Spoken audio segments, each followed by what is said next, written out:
जय श्री कृष्ण, जय सिया राम, जय श्रीमन नारायण, जय जगन्नाथ। आप सब लोगों को बहुत बहुत प्रणाम, बहुत बहुत मंगल कामना। अभी अभी जगन्नाथपुरी पहुंचे हैं महाप्रभु जगन्नाथ जी का दर्शन करने के लिए। इस वक्त अपने आचार्य परंपरा के स्थानों पर मैं निकला हुआ हूँ। सब आचार्यों से आज्ञा ले रहे हैं, क्योंकि गुरु परंपरा के इस भाव को आगे लेकर के जाना है। तो इसलिए सब आचार्यों से आज्ञा ले रहे हैं। जैसे जैसे आज्ञा आचार्य करते जा रहे हैं, वैसे वैसे भाव धारण कर रहे हैं। अभी अभी जगन्नाथपुरी पहुंचे, क्योंकि हमारे जो दादा गुरुदेव हैं, मतलब पिताजी महाराज के गुरुदेव, परम पूजनीय प्रातः स्मरणीय अनंत श्री विभूषित श्री गरुणध्वजाचार्य जी महाराज, वे हमारे दादा गुरु हैं। पिताजी की दीक्षा जगन्नाथपुरी में जीयर स्वामी मठ से हुई, फिर पिताजी से दीक्षा दास की हुई, तो इसलिए दादा गुरु का स्थान है। इसलिए यहाँ गुरु स्थान से आज्ञा और फिर महाप्रभु जगन्नाथ जी से आज्ञा ये लेकर के फिर वृंदावन आएंगे और वहां आकर के फिर दीक्षा क्रम प्रारंभ करेंगे। बंधुओं, आप सब लोगों को कुछ विशेष जानकारी देने के लिए मैंने ये लाइव सेशन रखा था। सबसे पहली जानकारी तो ये है कि जो लाइव दीक्षा होनी, मतलब जो दीक्षा क्रम होना है, उसके लिए हमने एक ऑनलाइन पोर्टल तैयार किया था। क्योंकि आप सब जानते हैं कि अभी आधुनिकता इतनी ज़्यादा बढ़ गई है कि लोग बाग सब ऑनलाइन सब कर लेते हैं। तो रजिस्ट्रेशन, फ्री रजिस्ट्रेशन वहाँ हो जाए और फिर वो लोग सहजता से वृंदावन हो जाए, क्योंकि अब सब जगह इतनी भीड़ हो जाती है, संभालना बहुत मुश्किल हो जाता है। तो फ्री रजिस्ट्रेशन का प्रोग्राम रखा था कि लाइव सब लोग फ्री रजिस्ट्रेशन कर लें और फिर जिनका रजिस्ट्रेशन हो जाएगा उन लोगों को हम बुलाएंगे। क्योंकि हमारे श्री वैष्णव रामानुज परंपरा में पंच संस्कार होते हैं, इसलिए समय लगता है दीक्षा देने में, बहुत जल्दी नहीं हो जाती है। इसलिए बहुत संख्या में लोगों को दीक्षा देना थोड़ा मुश्किल हो रहा था। लेकिन फिर भी हमने पोर्टल जो बनाया उसमें रखा था कि 10-15 हजार लोग आवेदन कर सकें। उसमें से फिर हम 2500 लोगों को दीक्षा के लिए आमंत्रित करेंगे। आप जानकर के आश्चर्य करेंगे, मेरे सामने संख्या है 7,29,970 ये आवेदन आए हैं। 7,29,970 आवेदन भक्ति पसंद रजिस्ट्रेशन पर हुए। अब ये देख करके पहले तो हम सब चौंक गए, लेकिन बाद में एक मन में भाव आया कि देखिए, अब युवाओं के अंदर और हमारे हिंदू भाइयों के अंदर ये पुनः भगवत भाव कितनी शीघ्रता से बढ़ रहा है। इतने लोगों का आवेदन आना ये सामान्य बात नहीं है। लेकिन हम क्षमा प्रार्थी हैं, इतने लोगों का स्वीकार नहीं कर सकते हैं। 25 तो लोगों को स्वीकार किया गया है।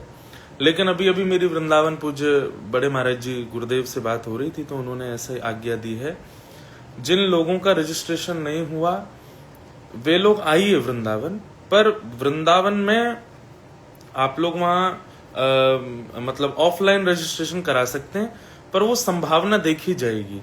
अगर हो पाया तो ही दीक्षा होगी, नहीं तो फिर अब कथाओं में 2-3 दिन का सत्र रखा करेंगे दीक्षा का, तो वहां आपको वेट करना पड़ेगा कि आपके नगर में कथा हो, तब दीक्षा क्रम हो सके।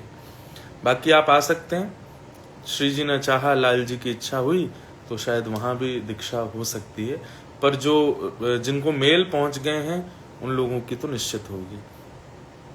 तो ऐसा क्रम है। आज से पूज्य गुरुदेव भगवान की कथा शुरू हो गई है फोगला आश्रम रमन रीति मार्ग वृंदावन में। 10 तारीख तक कथा रहेगी।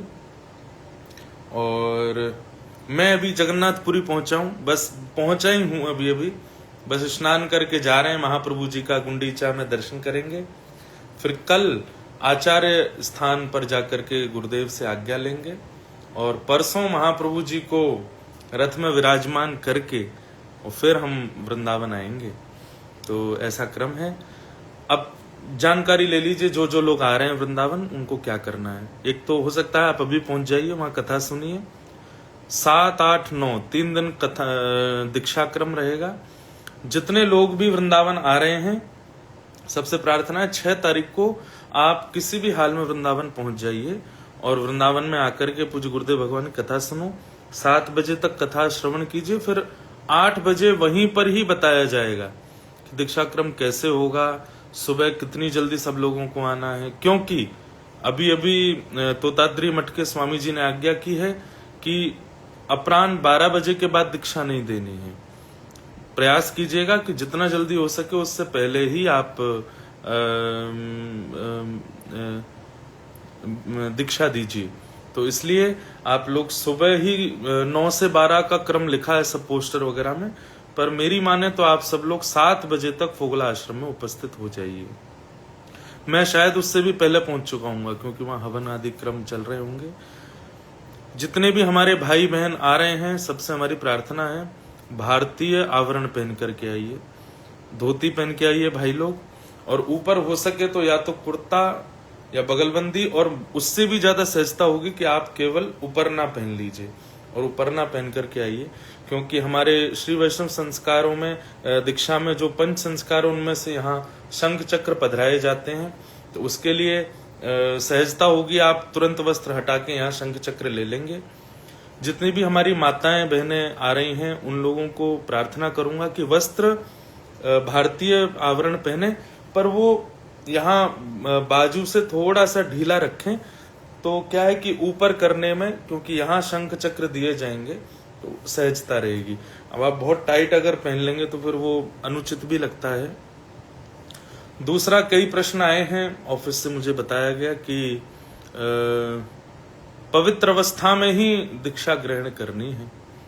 अगर किसी भी प्रकार से घर में सूतक पातक या फिर अन्य कोई भी अगर अपवित्र स्थिति में अगर आप हैं तो फिर प्रतीक्षा कीजिए, फिर अगली बार जब दीक्षा क्रम होगा तब दीक्षा लीजिएगा। बाकी अभी आप सब वृंदावन पधारो। बाकी वहां पर तिलक लगाने का नियम, मंत्र जाप करने का नियम, सेवा अपराध कैसे होते हैं और नामापराध क्या क्या है, इन सब पर हम विशेष जानकारी विस्तार से वहां देंगे।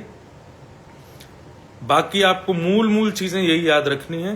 पहली बात कि 6 तारीख की शाम तक आप लोग फोगला आश्रम में आ जाइए, 8 बजे वहां जानकारी दी जाएगी सबको कैसे क्या होगा।